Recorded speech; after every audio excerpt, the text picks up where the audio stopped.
the sugar workers. Running out of issues and running out of causes, they dragged the sugar worker into the house and they started to whip him.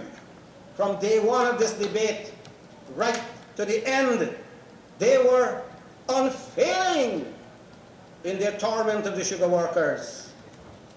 Because you have to be a class actor to come into an August assembly such as this and pretend that you had no part in the decimation of the lives of the sugar workers, that you came here with your hands clean like Pontius Pilate, and you will pretend that you didn't know where the descent of sugar began.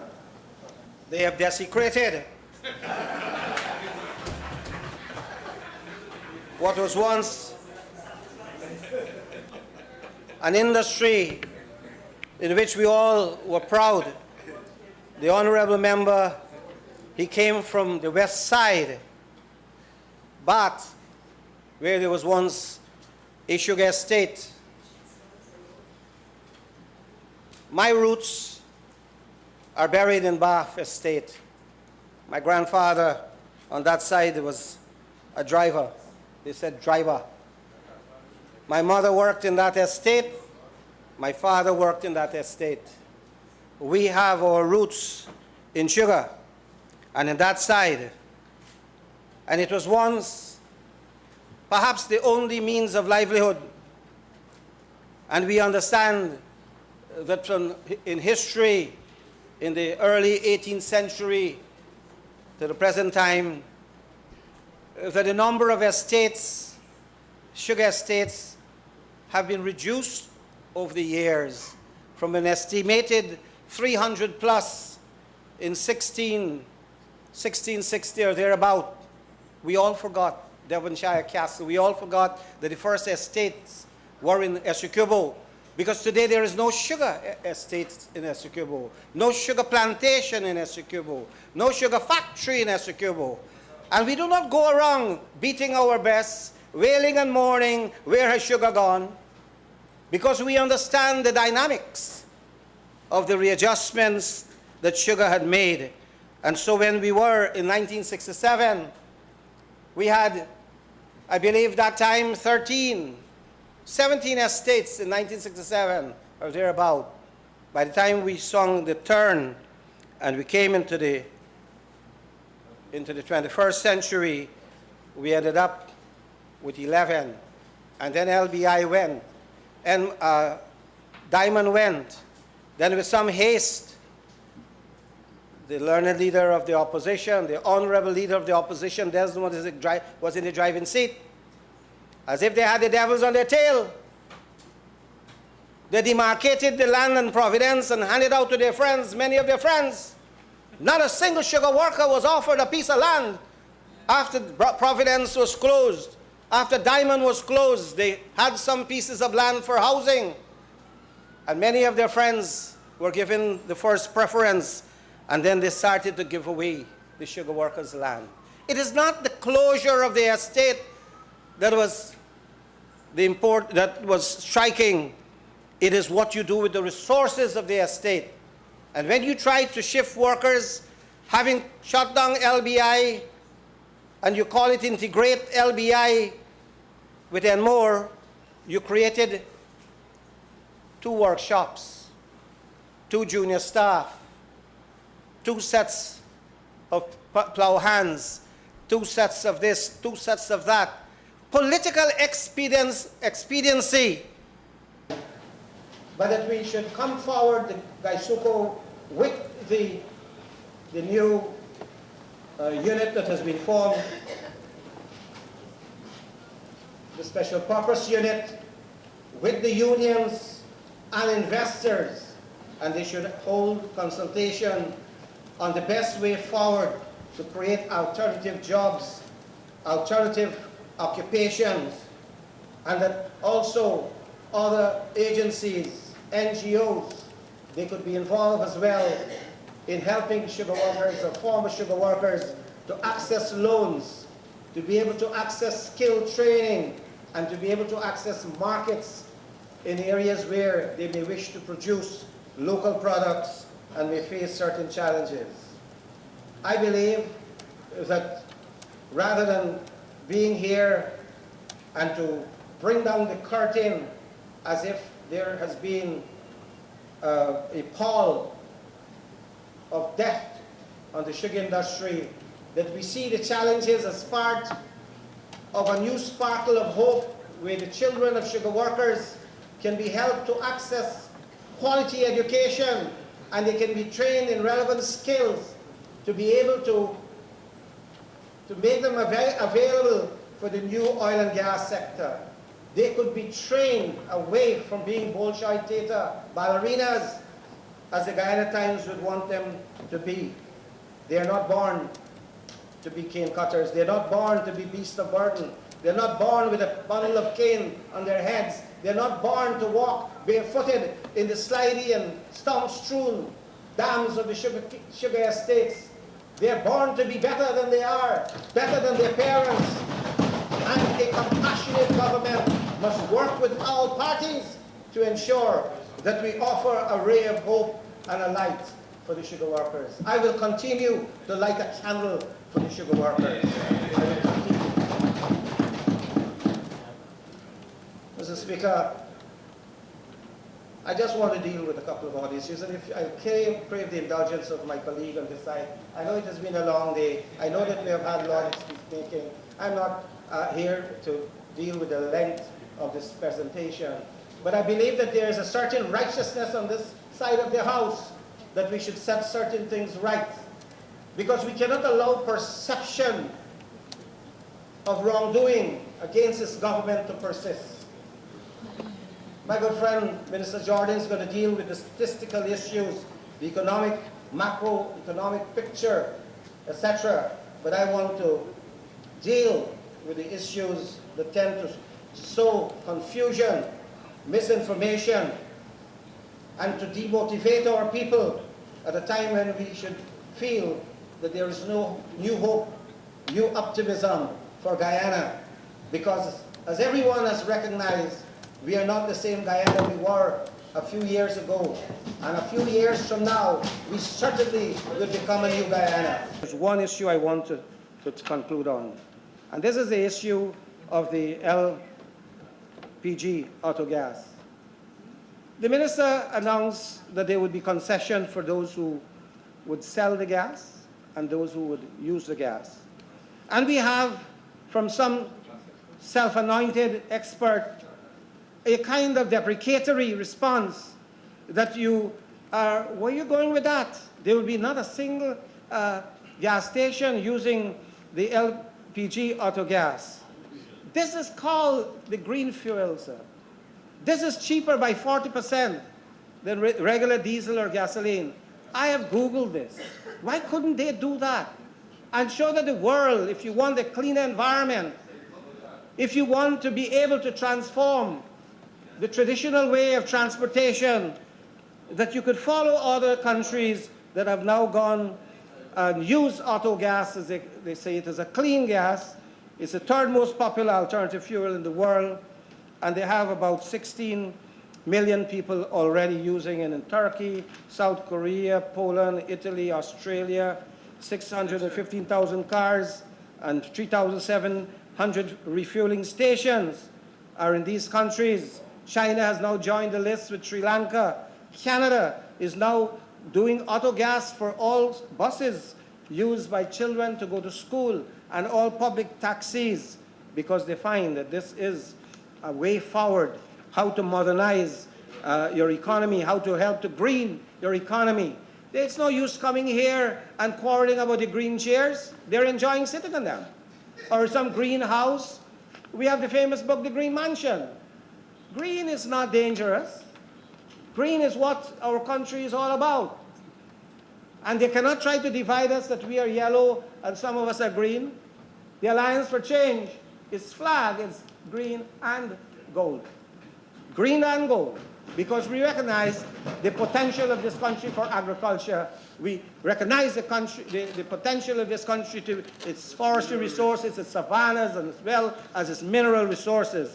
And so, sir, I believe that taking an initiative and giving incentive to green the economy and the livelihood of people should be applauded and not mocked at. And I think that this is where the myopic vision of the learned member from the opposition who was making fun at this proposal, at this incentive, is not held by me in any esteem. So today, sir, we want the Guyanese people who are listening to the debates in this National Assembly that what you get from this budget, I want a person to answer them that there are many people who benefit from personal income tax and from income tax remission. There are people who now are entitled to vacation allowance. There are persons, we want you to tell them when they ask you, if you're listening to me right now, and I'm speaking in this National Assembly and addressing His Honor the Speaker, when they ask you whether young couples wishing to have a housing unit pay less for the housing unit, tell them that the minister had said there would be no VAT on a housing unit at the price of $6.5 million. Every married couple want a unit, and therefore they're exempt from paying taxes. And those in the tourism industries who has been asking for concession to have zero-rated tax on vehicles used for tourism purposes, tell them that this concession has been granted. Tell them that there is no VAT on passenger buses. Tell them that this will help to bring bigger buses, safer transportation, and that people can enter into the transportation market. So that we have to tell them also that young entrepreneurs, young Amerindian youths who are in the Hayes Project, who have come out of the Hayes Project, there is support for independent self-employment. And you have to tell them that there is a $100 million set up as a development fund for small entrepreneurs. So that today, we can believe that we are adding, as I said, incrementally to all the sums we have added before. In the short span of half a year in government, we have in the politics of continuity, in the economics of continuity, we have given more to the little that people had before. There are so many other things I could say today, but Your Honor, I have taken enough time of this National Assembly, and I want to say that this budget is visionary. When I was there discussing it with Finance Minister Jordan, there might have been ideas floating in our head of the Legacy Project, of the Prestige Project, the Signature Project. But when we look at the details that were given to us of the lives of ordinary people who would be touched and who would be changed from what is allocated in the budget, I believe that it is starting from a right place. It is a transformative budget. It has social content. It has people's-oriented measures inside. And it is and its focus for development is a focus that I fully share. It is a grassroots, bottom-up development process. I thank you very much, and I commend this budget for the support of the entire House and the Guyanese people. Thank you very much. We have two national problems right now. We have a border problem, and we have the sugar problem. They're national problems, big, huge. If you can find the time to say you're supporting on the border, what is the problem about this other national problem? Okay, they're your supporters, but isn't it a national problem? Are we going to sit back and bemoan the fact, oh, 2,000 people getting fired, 7,000, it makes good headline. It makes good line. But these are 7,000 human beings and 2,000 human beings. So shouldn't we come together nationally and help these people? Why we have to play politics with the lives of these people? Why? You have them there marching up and down with placards in the yard, in the hand, not earning any money. The sugar is destroying in the ground. Not earning any money. The cane is disappearing in the ground, the juice is getting whatever. 22,000 man days last. at a time when every penny counts for the sugar workers. Is that fair to them? We are at this thing since last year. And in fact, I will come to sugar in a general way. I'll show you how much money has been lost in sugar on the previous government. All the crocodile tears crying to deer. They ought to be ashamed that they're using the plight of the workers to promote and foster their own ends. They ought to be ashamed of it. They ought to be ashamed of it. But it's a national problem. And we have to stop the politics and get together to solve this national problem. Because there aren't going to be any winners. There aren't going to be any winners at the end of the day. And all of us might be consumed in the Cartesian sense if we continue on this road to perdition instead of the road to prosperity.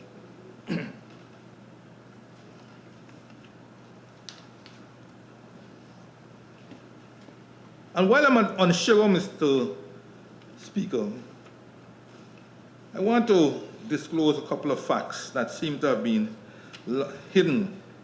This whole business of sugar, as we well know, don't have to go and repeat it, but sugar has been a mainstay of this country for quite a while. And it is going through its pains at the moment. I wouldn't say its last breath, but it's going through a lot of pain. And at best, what we could seek to do is try to ease the pain. But I would not stand here and claim that life will be all hunky-dory at the end of it. Structural adjustment of these kinds that happen all over, whether it's in Linden or Pittsburgh in the United States, where when the steel industry went under, it caused a lot of pain. Now you're hearing what we're doing for the workers. But how long ago did the European Union say that the protocol life coming to an end? How long? Over a decade ago. Over a decade ago. We stubbornly thought that we could buck the horse. We could be like Australia or Brazil or Thailand or whoever else produces sugar of any consequence in this world. And so invested in a factory at Skeldon. I don't know, they said they had studies and whatnot and so forth. I don't know, maybe studies for putting the factory there. But I don't know studies as to whether it was a viable proposition at the end of the day. But you have the Skeldon. A lot of borrowing took place to build Skeldon. In fact, on the loan side alone, over 125 million US was borrowed. We have roughly about 24, 28, roughly $29 million for the CDB borrowed from the Caribbean Development Bank. Another $40 million that was borrowed from the China Exim Bank. And another $56 million in a combination of World Bank loans and Guyana reserves and government of Guyana reserves that were making a total of 125 million of borrowed money. And then now you need to add the amounts put in by Gaisuko itself to get what the Skeldon is. And the overall project itself that they had would have cost 200 million US, not just Skeldon, but the overall sugar modernization project would have cost, Skeldon modernization project would have cost 200. But the factory itself was 125 million plus of borrowed money, plus whatever Gaisuko would have put in. And for the press, I got the numbers I could give you if you want later. Not a penny of this money, not a penny is being repaid by Gaisuko. Not a penny. They don't have the wherewithal. They do not have the wherewithal. So this is being met from taxpayers' funds. The very taxes that the honorable member, opposition leader, said we were raking in. And I'll come to that soon. We were raking in these taxes. He made it as if we were this ghoulish monster eating grabbing and eating everything up in our pathway. But we are left with these. This is one of literally hundreds of these dead projects that were left for this government to clean up. And this isn't the first time I'm mentioning it. And it probably ain't going to be the last as long as he comes here with that pretense. We have to say it over and over and over and over again. Yes. This is money wasted. Wasted in the skeleton factory. Wasted. And you know what? Gaisuko, together with two banks, probably won't call the name, lent money to the farmers to expand cane farming in the skeleton area.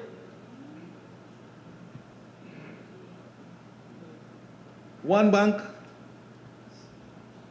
gave out 546 loans, right?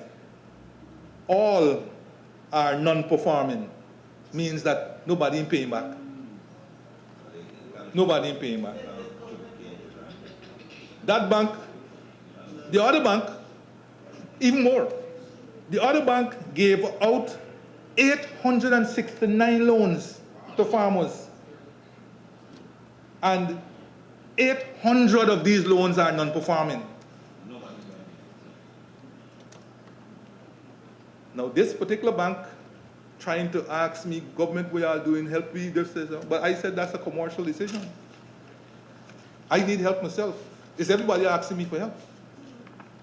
I don't have the money, you need to solve that problem with them. But as long as these farmers owe the banks, they're doomed. The bank's not about to lend them. But it's the same opposition leader who in his talk here talk about non-performing loans increasing in the banks. Non-performing loans increasing in the banks, for God. His legacy. It is his legacy that is causing non-performing loans to think back. Not this government. Not this government. People must know the truth. The two biggest areas of non-performing loans in the banking system are housing and agriculture, specifically sugar and rice. So why are you making it out as if this situation here is causing all these non-performing loans? The poor sugar farmers, we have to find somewhere, maybe not now, but we have to find some way of trying to help them because they can't pay back these loans. But at this time, we can't help them because we don't have the room to help them. We would love to help them. We don't have it. As he said, the Consolidated Fund got how much? 60 billion, whatever figure he called. I'm sure he didn't tell an untruth where that is concerned. But that's the reality. It's in deficit. We never hit it.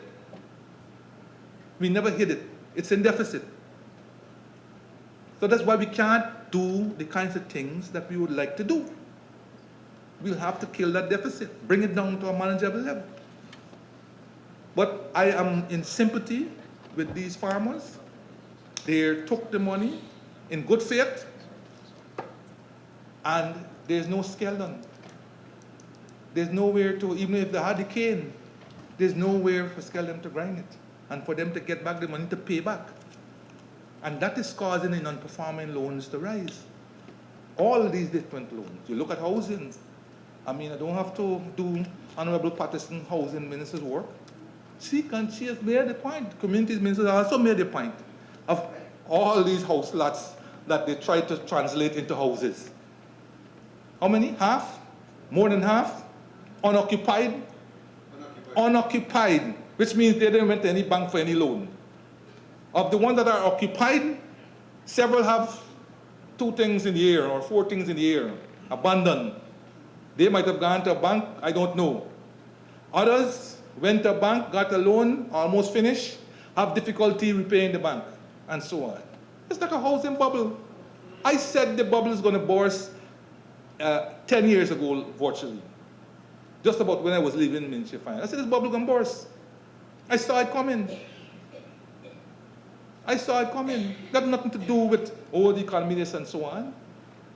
And you see all of these problems, you could see it. You see it in the Borbies Bridge.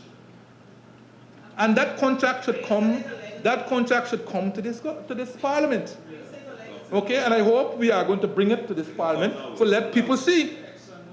Let the people see what the previous government agreed to when it comes to the Borbies Bridge. Let it come here. And then you will see what the rate should have, what the tariff for crossing the Borbies Bridge should have been today in 2017. Don't let the Borbies people, you should get fooled. We'll bring the contract here and let you see what it should have been today. That is what they agreed. That is what they agreed to. And we must make all, not only we must make all the contracts. Goldfields, everybody contract. You bring it on here. In the name of transparency, let everything come. Let everything come. So, Mr. Speaker, the European Union wasn't, it was a bit sad to hear that the protocol that everyone thought should have been inviolate under WTO rules, it wasn't deemed to be so and had to be brought to an end. So, from 2006, you gotta listen to this. From 2006, the European Union entered into arrangements with the government of Guyana under what was called the EU accompanying measures, in which a set of money was transferred to the government of Guyana, right? It was divided up between a fixed tranche and a variable tranche. Under the fixed tranche, that is where the government had to meet certain preconditions to do with the macroeconomy, and its public financial management program and its PMO governance issues, accountability issues, and so on. All right? To the credit of the government then, they never failed any one of those targets. And so monies were disbursed in each year identical to what was agreed.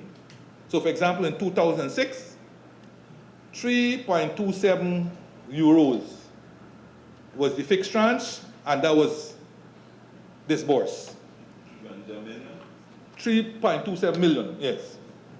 In 2007, fixed tranche, 13.213 million euros was agreed and disbursed.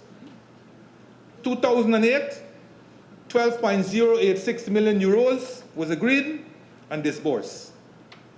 2009, 8.9 million euros was agreed and disbursed. 2010, 9.3 million euros was agreed and disbursed. 2011, 12.35 million euros agreed and disbursed. 2012, 4.64 million euros agreed and disbursed. 2013, 6.9 million agreed and disbursed. 2014 and 2015, you know the story. Proroguing the parliament, this, that, tarot, no monies. But in 2016, 6.9 million was agreed. That was 6.9 million should have been given since 2014. But 2016 was agreed, disbursed. All right? Now the variable tranche, so for a total of between 2006 and 2016, 77.559 million euros were agreed and disbursed under the fixed tranche. Under the variable tranche, Gaisuco, this is the Gaisuco component. In other words, when I say Gaisuco component, I mean this is where Gaisuco had to meet some benchmarks for the disbursement. It doesn't mean that they shouldn't have access to both the fixed and the variable. What I'm saying, the fixed, the government had to meet some global benchmarks. the variable Gaisuko had to meet some specific Gaisuko benchmarks. Good. So in 2006, the variable tranche agreed was 1.63 million euros and disbursed. In 2007, the variable tranche was 13.213 million euros, but only 6.06 million was disbursed. Gaisuko failed to meet the targets. They failed to meet over 50% of the targets, and therefore less than 50% was disbursed. And by the way, it's not in the pool anymore. It's gone. Bye-bye. See you later. So Gaisuko in 2007 lost over 7 million euros.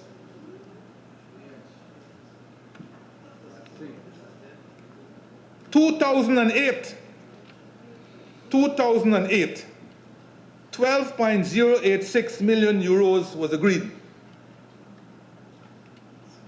but only 7.252 million euros was disbursed. Another 5 point something million, bye-bye, see you later. Euros, gone. Gone. 2009, 8.9 million was agreed, but only 6.264 million was disbursed. Another 3 point something million gone. 2010, 9.3 million was agreed, but only 3.255 million euros was disbursed. 2011, 12.35 million euros was agreed, only 7.41 million euros was disbursed. 2012, 18.56 million euros was agreed and disbursed. 2013, 16.1 million euros was agreed, but only 12.884 million was disbursed. And 2016, which should have been 2014, 20.74 million euros was agreed, but only 17.524 million euros was disbursed. In the aggregate, 112.879 million euros was agreed, but only 81.385 million euros was disbursed. So Gaisuko lost critical funding in excess of 30 million euros. You must know this. Yes. These crybabies today coming here and using the sugar workers for their own ends, but they would not tell you what is the story. So now you know why when the government came in May 2015, the man who was getting $35,000 US a month, he dropped it and he run and he said, yeah, I'll take it. Drop it. Drop it and gone. That same week,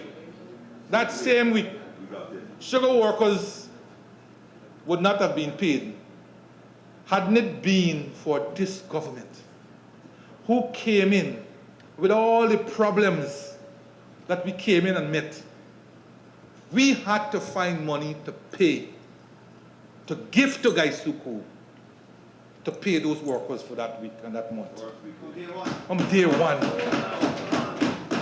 These people who come here and pretend that they have the sugar workers' interest at heart. And they talk about fat cats and 50% pay to 13. Not 13, it's everybody. Yes, But they were paying one man 35,000 US. Shame. While Gaisuko was going down and can't even meet its own variable targets and losing 30 million euros over the years, the ordinary sugar worker was being used and abused. $12 billion we have to find. And from since that day, there has been no let up. We must know these stories, man, because we get beaten, we get licks and all kind of thing because these people are able to get the press. They have their own and they have their sympathizers and they run with these stories, these top figures. Nobody do the homework. We have all the figures. You could come and get it whenever you want it. If you're honestly and true to yourself. This wouldn't appear tomorrow in Ghana Times, I know. But at least some news, it will find its way in. Let the people out there know that it's crocodile tears. They don't have the interest of sugar workers. They want to be sure that they can vote for them in 2020. That's all. They don't have the interest of the sugar workers in hand. And the workers themselves must not be fooled. This government has pumped $12 billion in 2015, $11 billion in 2016, $9 billion in 2017, for a total of $32 billion. In addition, in 2017, we have facilitated CHMPA buying $2 billion worth of land. So that's $11 billion. And we have just signed on to the guarantee for them to go to a bank to get $2.5 billion more to carry them to the end of the year. Nothing is going on in Gaisuko. Nothing is going on in Gaisuko. So for this year alone, when Gaisuko is going to produce maybe even less than 150, but we're holding our breath. We're hoping it's 150 because we don't want to damage the growth rate too much more. When they are going to produce 150,000 tons or thereabouts, their take collectively from the Treasury and related allied Treasury matter, because the guarantee that we gave today to the bank is we're going to have to find the $2.5 billion to pay the bank. We're just buying time, as they say.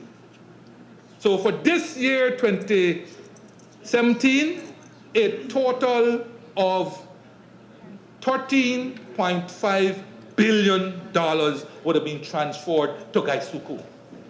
At a time when they're producing the lowest amount of sugar since we came into office.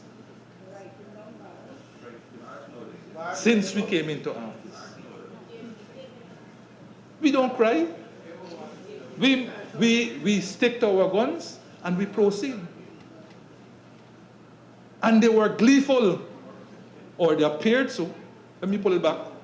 They appeared gleeful when the market in Venezuela was lost for the premium rice. We were told, go and negotiate with these people. The people who told us when we went there, and we had in our company Mr. De Silva, who was the ambassador. We had in our company Mr. Rajnarayan, who was the GRDB general manager. And in our company was Ms. Donna Yearwood.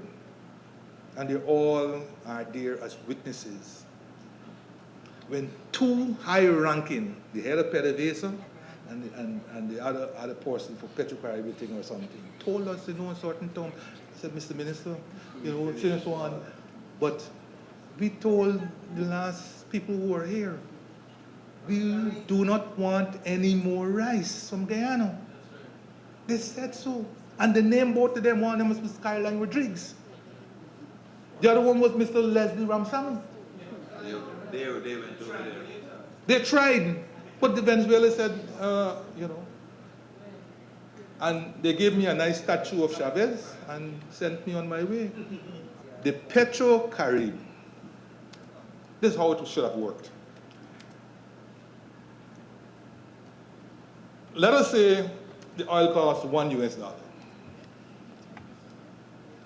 Let us say the price at which oil is suggests that the ratio that will kick in is that you will pay $40, 40 cents, and 60 cents will go into the Petrocarib fund. But the ratio can change depending on the price of the oil, right? Different ratio and so on. But let's stick to the one. So 60 cents is in the Petrocarib fund. Every postings, I think they call it, every time a shipment lands here, it lands at a different price or combination depending on what's the world market price. And so these monies are going in to this fund. Every landing is a new contract. And the contract is standard. I think it's 12 years? 12 years? 20 years. 25 years. How much grace? 25 years, 3 years grace. 2 years grace. So be careful here. A landing comes today. In other words, a boat goes to Venezuela, picks up fuel, comes to Guyana. That's a landing. Okay, when it lands here, you pay 40 to Venezuela, 60 go into the fund. That contract now, you sign, promissory note, 25 years, 2 years grace. You with me? Yeah. Good. Next week, a boat goes over, comes back. Let me stay with 40 and 60. 60 gone into the account. Another contract is formed, promissory note, 25 years. And so this thing will continue. Every time a landing comes, you get a new contract. And it's 25 years with 2 years grace. So, two things are happening here. The debt is being pushed forward and further down. Right? Kick it down the road. Right? And two, you have what you call a sinking fund created. That this fund here now, when the debt becomes due, when one of the promissory notes, first payment becomes due on a promissory note, you can go into this fund, acts like a sinking fund, and pay the debt. But meanwhile, you could get a little raise. You could get a little raise by going and invest this accumulated balance somewhere, and you could cream off. You could cream off that amount and use for developmental purposes. You with me? Good. Guess what happened? A deal was consummated for rice with Venezuela. It was a, if you want to call it a barter deal.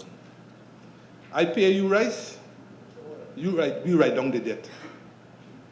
So, if in a whole year I sell Venezuela 110 million US dollars of rice, the debt is written down by 110 million US dollars in one shot. So all the 25 years that you had going way down, gone down the drain. Gone right down the drain.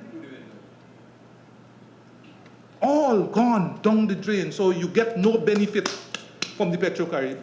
The benefit you get perhaps is selling the rice. All right, is selling the rice. But the debt. Now this could not continue because by the time we got into office, with all of these shenanigans that took place, money's going to some place here, GPL and all these different places, the fund was empty. The fund would have been empty anyhow under that kind of arrangement. Because as the prices got lower, the split is less in your favor. So the accumulations in the fund will be slower than when the prices are high. So how could the fund have survived? How would it have survived? So that when we came into power in 2015, the fund was dead. The fund was dead. The fund had 890,000 US dollars. That's what it had. And we had outstanding payments in the millions of US dollars to the farmers. Yes. Yeah. People must know these things. They must know these things. Coming running here and saying, but we give rice farmer this and now they're sorry for rice farmer. The rice farmers and the sugar farmers have been used and abused. Yes, yes. And they must know it.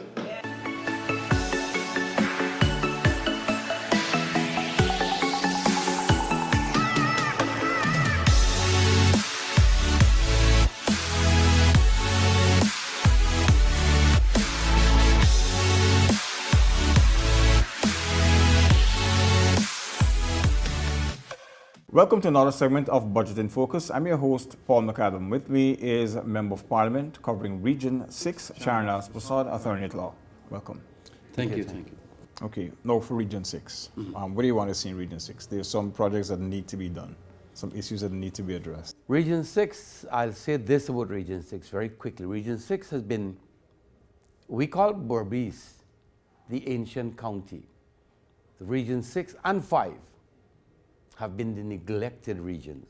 And I'm saying neglected because for 23 years the PPP governed this country. They took us in region 6 for granted because region 6 is predominantly PPP, a PPP stronghold. 2011 was the first time the PPP lost a national seat in region 6. 2011. And we held on to that one in 2015 also. That was a sign of things to come. And that's right, that's right. Because of the one seat majority that the opposition had in 2011, the government went in for the first time in the history of Guyana with a minority. And so, first time again in the history of Guyanese politics, a vote of no confidence was tabled in the House of Parliament, in the Parliament, and the PPP literally conceded they had to be removed.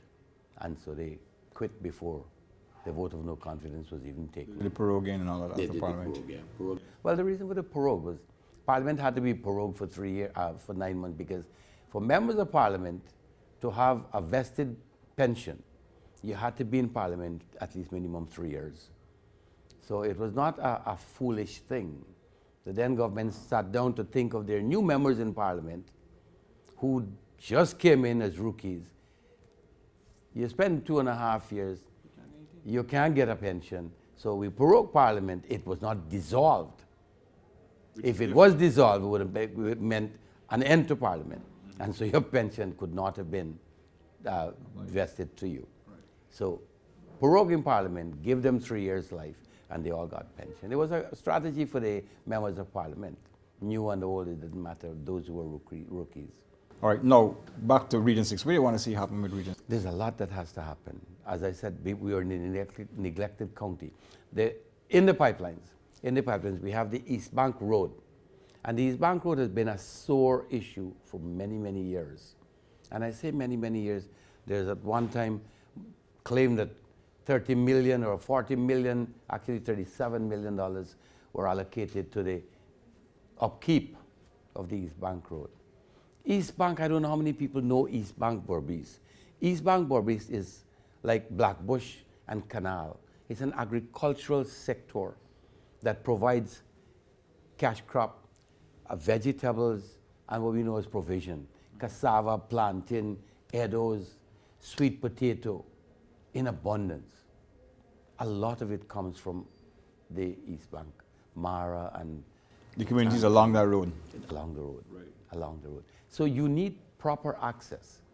There was a time when I couldn't consider driving a car up on that road because of the way it is. They've leveled off. We get sometimes, because of in an arrival day, a small fix grade, and they level off, and after that the rain comes and it's done again. Next arrival day again, because officials from the government would go up there, they'd kind of tidy it up.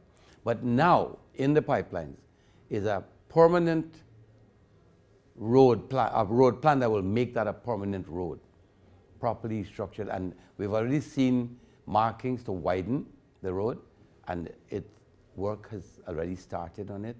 That will be completed, and I'm keeping all my fingers crossed in 2018. There's a lot of work to be done. That is, yes. We also have a maternity ward in the Amsterdam Hospital. And you know what you will hear? You will hear that, oh, there's always been a maternity ward in the Amsterdam Hospital. Yes, like there's always been an accident ward. And that's right. And a maternity ward where 2 pregnant women have to fit on one bed, to me, is a disaster. How do you call it a maternity ward? What are you telling mothers? I mean, what we're having now, what is being built, and it will be completed in 2018 for sure, is a maternity ward where men can sit down, and I said this yesterday in my budget, and watch their wives deliver. Perhaps then they'll have a greater appreciation for mothers. What they have to go through. And you know, oh my God, that's what my wife is going through, to bring forth a child so that I can be a father. They will definitely look at women differently and with greater respect. And that, to me, is a big thing. Very, very big thing. No, you reacted to a lot of the criticisms that were made. Give me some of them that you want to counter. Well, one in particular, and I did mention that, I'm saying it for the third time, for the sake of emphasis, repetition is good. We have had pensioners who were receiving a subsidy for electricity and water. But those pensioners, for them to get the subsidy, had to have the electric bill in their name. Own the property, basically. And generally, that's what it would be. But if you're a tenant leasing and you have a proper lease document, the electric bill will come in your name, and so too the water bill. You'll get the subsidy. But that only covered like about, I'd say, 25% of pensioners. About 7,000 who could benefit from that subsidy or those subsidies. What we have done in 2015 is we have given pensioners an increase which amounted to about $4,700 a month increase, from $13,125 to $17,000. That was a lot more because it totaled about $45,000, $46,000 a year. When you compare that to the $30,000 grant that they were getting as water and electrical subsidy, the 45 is way more. But that now had no condition. All you had to do was to be 65, be a pensioner, and you get that $45,000 increase, well, total of 17,000 pension. So it offset a lot more than the subsidy or the grants, as they call them, for electricity and water would have compensated. So I don't know why they're still even pushing. You took the subsidy away from pensioners, water and electric. Oh, but you didn't say, in the same breath, say now that yes, you took the subsidy, but you give them more money as pensioners. And every pensioner will benefit. Anybody in the riverine area, anybody. And let's just stick to Berbice Region 6. Baracara, Kanji Creek, Upper Quarantine, Oriala, and Siparuta. These are villages that do not have electricity. You don't have water meters, so you ain't gonna get this water and electric subsidy. Now you're benefiting from an increase in pension. And because of that, they're bitching, and I hate to use the word bitching. But it's legal. In Parliament, it's not proper, but outside here, it's a legal term. They're bitching about the $500 increase that we have given pensioners this year. But over time, they have given less than that. And you know, you might chalk it up to inflation, but we cannot. We cannot, as it is, literally splurge on pensioners. We intend to give them some more money later on, maybe next year, and maybe a bit more than 500, but that is still to be seen. They are still better off now, having received that increase, and still a little top up, as we would say, on what you were getting. And you know, the joke about, oh, pensioners are saying they're not going to take it, I still want to see which one who is 65 is not going to take this additional 500. But again, that's what they come out to Parliament to tell you. And then we have just this morning, they're complaining about the color green. Why are we color conscious? Am I black? Am I brown? I guess in Canada and the US, we will be black. There you go. When we go to Canada, there's no brown, there's no dark skin, you're black. Or you're white. Or you're white. Now they're allowing the Chinese yellow, but that's another story. So why are we bitching about the color green? If you want to repaint your house, which you buy or you bought from a builder or from some neighbor, some friend, you go and you renovate, you will do things to the house to suit your taste. If it is, whether it's the president or the cabinet or the entire government that says, look, we want to have green here and green there, how does that affect the performance of the government? How does it affect your performance as members of the opposition to support or to do things for the people who voted for you? You think we have better things to worry about? Man, come on. You have not been put in Parliament to comment or bitch about colors? Talk, and I said it in my speech. Find solution. Don't just tell me, look, your hair is too long. Tell me why you think it's too long. And then show me why, if I should cut it, it might benefit me more. Maybe it'll take too much of the little strength I have in growing, whichever way it's growing out in the hair, cut the hair, and you'll have, I don't know. But find a solution to whatever problem you see we're faced with. Whatever you think might help the people. Yes, criticize, and I'll say criticize. Go ahead and criticize, but offer a solution, some alternative. One of the biggest things, though, is the sugar estate. The closure of Wales, the closure of, or the intended closure of Rosal. Now I don't know, people outside there, don't get me wrong, I don't hate sugar workers. I live in Board. My father was a cane cutter. I went to school on cane juice money. Now, what are we fighting about in Region 6? About the closure of Rosal Estate? It has not yet happened. And they're talking about people can't feed themselves, people can't afford to go to school. The closure is going to happen. It may be at the end of this month, but as yet it has not happened. And they're talking of the suffering of the people already. What they're failing to see is Komal Chan, the president of GAU, sitting as a PPP member of parliament, never called a strike while the PPP was in office to benefit sugar workers. Sugar workers went off on their own. Now, Komal Chan is calling a strike, protest the closure of sugar estate. I'll tell you how you people outside there who are sugar workers are being punished by Komal Chan. When it was that you work 6 good days, 6 good days, you get paid for those 6 good days.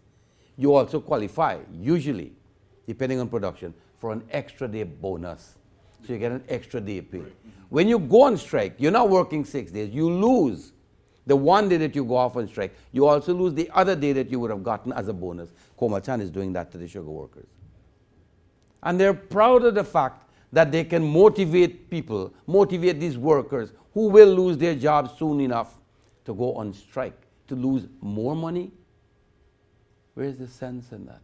And I'm hoping that the people can see, look, if you're putting money into a business that is not making money, when do you stop doing that? I wonder if they know, I wonder if the sugar workers know, that executives of the PPP had moved to close Rosal Estate. They took a vote, and I don't want to name the 3 because they're quick to sue. 3 of them sat down to make that decision. But what happened to change all of that? They lost the election. It is sad that when we took office, we saw the need to close. And so when we do it, we are getting the bad name. But if they were inside there, they would have done the same thing. Sugar workers don't know that. Well, we have come to the end of the segment. Let's end on that word. You've been watching Budget in Focus. Paul McAdam here. Mr. Aaron Prasad, Thank you. MP, Attorney at Law for Region 6. Thanks again for spending the time with us. Thank you for And having giving me. me some insight to Budget 2018. Thanks. Have a good one. All right.